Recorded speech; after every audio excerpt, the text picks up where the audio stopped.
السلام عليكم ورحمة الله وبركاته. مباراة الأهلي وإنبي، ماتش سيء جدا. الأهلي الشوط الأول كشكل انت نازل بتهاجم وضغط إنبي وإنبي متراجع، لكن مفيش فعالية على مرمى إنبي خالص. الشوط التاني الموضوع بقى اتقلب خالص، يعني تحس ان فرقة إنبي دخلت أوضة اللبس بين الشوطين، فرقة خرجت منها فرقة تانية خالص. هي اللي بتهاجم، هي اللي فاتحة خطوطها، مش خايفة.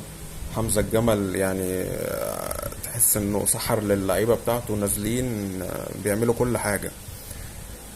الشوط الاول يعني زيزو انا مش عارف هو بدأ ليه، يعني انت على حسب كلام المذيع ان هو في التسخين كان بيشتكي والكلام ده كله، فايه الداعي ان انا ابدأ بيه اصلا؟ فخلاص يعني كان ممكن يركن وحد تاني ينزل بقى، سواء طاهر سواء بن شرقي ايا كان. التحكيم، يعني بالنسبة للتحكيم كرة الشناوي، يعني هي في الإعادة ما فيهاش أي حاجة خالص، ولكن الحكم أنا مش فاهم، هل هو غير مؤهل إن هو يدير ماتشات كبيرة، ولا هو متربص، ولا هو مش مزقوق، ولا إيه بالظبط؟ يعني أنت شفت في الإعادة أولا الإعادة يعني في الإخراج غير الإعادة بتاعة الفار، يعني في زاوية في الإعادة في التلفزيون. لا هي باينه جدا ان الشناوي في زاويه قريبه، باينه جدا ان الشناوي الكره جايه في فخده، ما لمسش مهاجم انبي خالص يعني. الاعاده دي بقى هي مش هي دي اللي جت في الاعاده بتاعه الفار اللي الحكم بيشوفها، ومع ذلك برضه تحس ان الحكم مستخسر ان هو يعني لغى الطرد وادى انذار. انت مستخسر يعني ان انت ترجع في قرارك، فاللي هو الكارت طلع فمش هينفع، يعني الاوردر طلع يا فندم.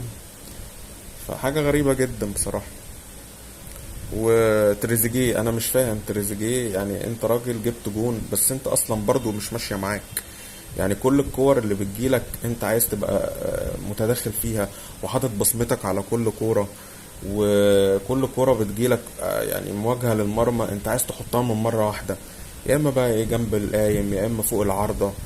يعني في كرة اللي هي عملها لك محمد شريف دي، يعني انت تقف وتستلم وتبص وتشوط جون، لا انت كل كورة عايز تجيلك عايزها من مرة واحدة في الجون. مش هينفع الكلام ده، مفيش الكلام ده في الكورة.